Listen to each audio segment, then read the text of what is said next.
안녕하세요, 리바이버입니다. 소렌토를 구매하고 1년 그리고 주행거리 1만 킬로미터가 되었습니다. 그럼 이 시점에서 1년간 주행을 해본 후기를 올리지 않을 수 없겠죠. 먼저 이제 연비에 대한 이야기를 안 할 수가 없겠죠.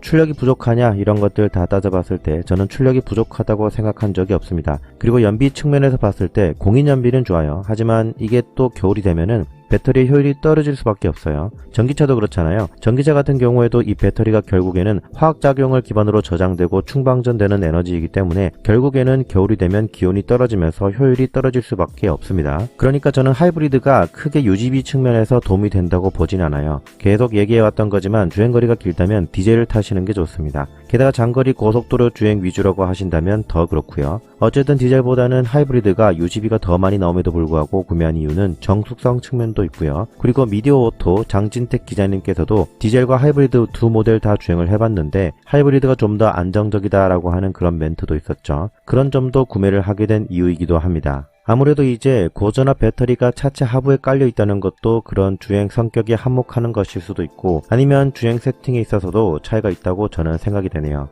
다른 것보다 이런 자동차 전문 기자님들의 디테일한 설명들이 저에게 좀 신뢰 있게 다가온 것 같습니다. 소렌토 하이브리드를 1년간 타보면서 이전에 7년간 디젤 차량만 타온 저에게 있어서도 굉장히 만족도가 높다고 할 수 있겠습니다. 몇 인승을 사야 하냐는 질문에는 저는 제 개인적인 주관으로는 6인승을 말씀드리고 싶고요. 이전 영상에서도 언급했지만 실제로 1년간 6인승을 타보면서 단 한 번도 후회한 적은 없습니다. 우선 비상시에는 3열이 있어서 1년간 3열에 사람이 탄 적은 10번 정도 있었습니다. 와이프의 지인 혹은 친구들을 태운다던가 아니면 부모님을 태운다던가 그럴 때 활용성이 충분했고요. 다만 장거리에는 적합하지 않죠. 1시간 이내 거리에서만 사용을 했습니다. 그리고 최근에도 그렇지만 제가 이제 캠핑을 간다던가 할 때 아무래도 짐이 많게 되면 그 짐들을 2열 가운데 통로에도 굉장히 많이 들어가기 때문에 그러니까 자녀가 2명이다 라고 한다면 그 가운데 공간을 충분히 활용을 할 수가 있는 거거든요. 그러니까 시트 위에 올려두는 것이 아니라 그 가운데 시트 자체가 없어지고 생기는 부피로 인해서 새로운 것들을 더 실을 수 있는 공간이 나온다는 거죠. 그렇기 때문에 그런 점에서도 6인승의 장점이 있다고 봅니다. 그리고 이제 비상시에도 중간 통로를 통해서 3열로 사람이 이동이 가능하다는 점도 6인승의 장점이라고 할 수 있겠습니다.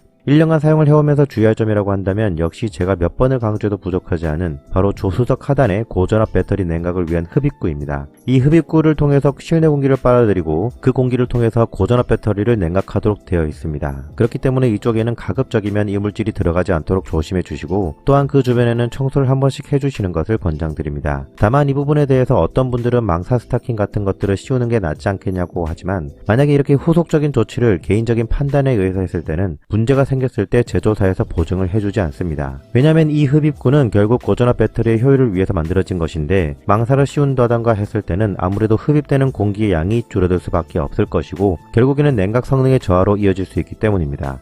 그러니까 이러한 조치는 하지 않는 게 좋겠습니다. 아쉬운 점이라고 한다면 원격 주차 보조 시스템입니다.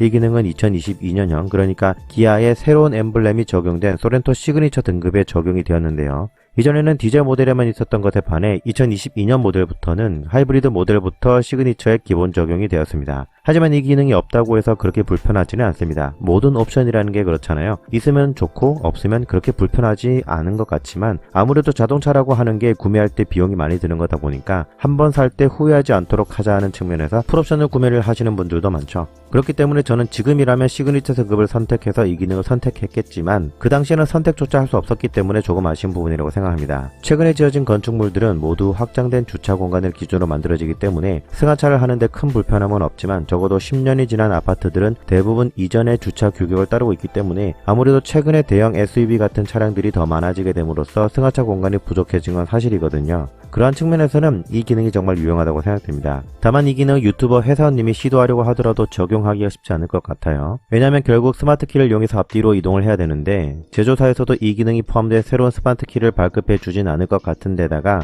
프론트 범퍼, 센서, 와이어링 하네스 그리고 바디 컨트롤 유닛까지 모두 바꿔줘야 하는 큰 규모의 작업이기 때문에 아무래도 튜닝을 통해서는 구현하기 쉽지 않다고 봅니다. 그리고 옵션에 대한 이야기를 한번 해보겠습니다.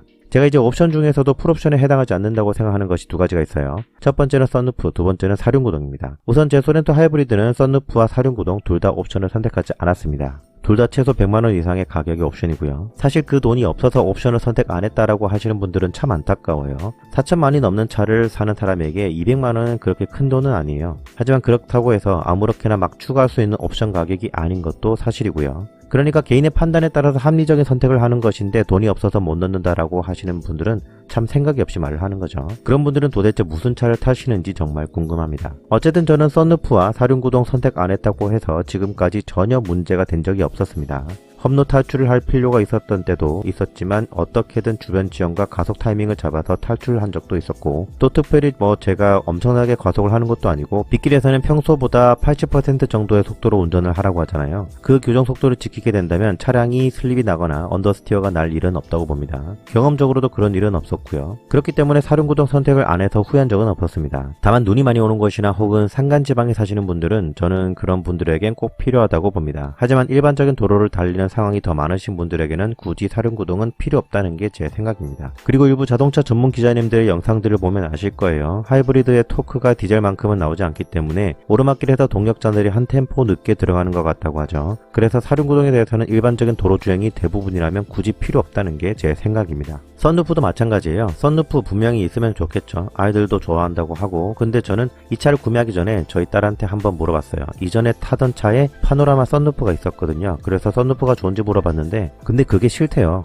그러니까 이렇게 개방된 걸 싫어하는 친구들도 있어요. 그런데 아이들은 무조건 좋아한다라고 생각하시는 분들은 자기 생각이 모두 답이다라고 하시는 분들이죠. 그러니까 다들 호불호가 있다고 보시면 돼요. 그렇기 때문에 제가 썬루프 관련 영상에서도 한번 해보면 좋은지 안 좋은지를 알게 된다고 말씀드렸고요. 이후에 제가 한번 따로 영상을 만들어 볼 건데 어쨌든 저는 썬루프와 사륜구동 선택 안 했다고 해서 전혀 문제가 되진 않았습니다. 마지막으로 개선되어야 할 부분이라고 한다면 차량 세팅의 환경차 항목을 보시면 그린존 드라이브 모드라고 있어요. 탑승자 및 보행자의 대기 환경 개선이 필요한 지역에서 EV 주행을 확대합니다 라고 되어 있는데요. 쉽게 말해서 지하주차장 같은 주거 밀집 지역에서 엔진을 최대한 사용하지 않고 모터 사용의 개입을 더 높인다는 겁니다. 하이브리드 모터는 초반 가속에만 사용이 되고 경사가 높아서 부하가 생기거나 일정 속도 이상이 되면 엔진 동력이 개입이 되는데 이 그린존에서는 최대한 엔진 동력의 개입을 억제한다는 거죠. 아무래도 보행자가 많은 곳에서는 엔진의 소음이나 매연을 내뿜지 않도록 해서 좋은 기능이다 라고 볼 수 있겠습니다. 그런데 이 기능이 그린존을 진입을 할 때는 활성화가 되는데 그린존에서 출발해서 나올 때는 활성화가 안 됩니다. 그러니까 퇴근길에 집에 갈 땐 아파트 입구부터 그린존 표시가 뜨면서 오르막길에서도 엔진 개입이 안 돼요. 그런데 출근길에는 이 그린존 표시가 안 떠서 시동을 켜고 얼마 안 돼서 엔진이 켜지는 경우가 꽤나 많았습니다. 제 내피셜이긴 한데 이건 소프트웨어 업데이트, 그러니까 내비게이션 무선 업데이트인 OTA를 통해서 충분히 구현 가능하다고 봅니다. 왜냐면 결국 그린존에 진입했다는 것을 인식하기 위해서는 내비게이션에 맵 데이터가 있어야겠죠. 그런데 내비게이션이 그린존에 진입할 때만 신호를 주고 시동을 걸었을 때 이미 그린존 안에 있다면 하이브리드 구동 시스템에 신호를 안 준다는 겁니다. 결국 시동을 걸었을 때 그린존 안에 있다면 내비게이션이 하이브리드 구동 시스템에 이 정보를 전달해서 그린존 드라이버 모드를 활성화하면 된다고 보거든요. 그래서 이러한 부분은 좀 개선을 해줬으면 하는 바람입니다. 만약 이 영상을 현대기아 남양연구소 연구원 분들이 보신다면 앞으로 업데이트에 좀 반영을 해주면 어떨까 합니다. 우선 제가 1년간 1만 킬로 정도를 타보면서 생각했던 것들은 여기까지고요. 만약 이 영상을 보시고 소렌토 하이브리드를 구매를 고려하고 계신 분들이 있다면 영상에 댓글을 달아주시면 제가 답변을 드리거나 아니면 추후에 그 댓글들을 모아서 별도의 영상을 한번 또 만들어 보도록 하겠습니다. 저는 지금까지 리바이버였고요. 영상을 시청해주셔서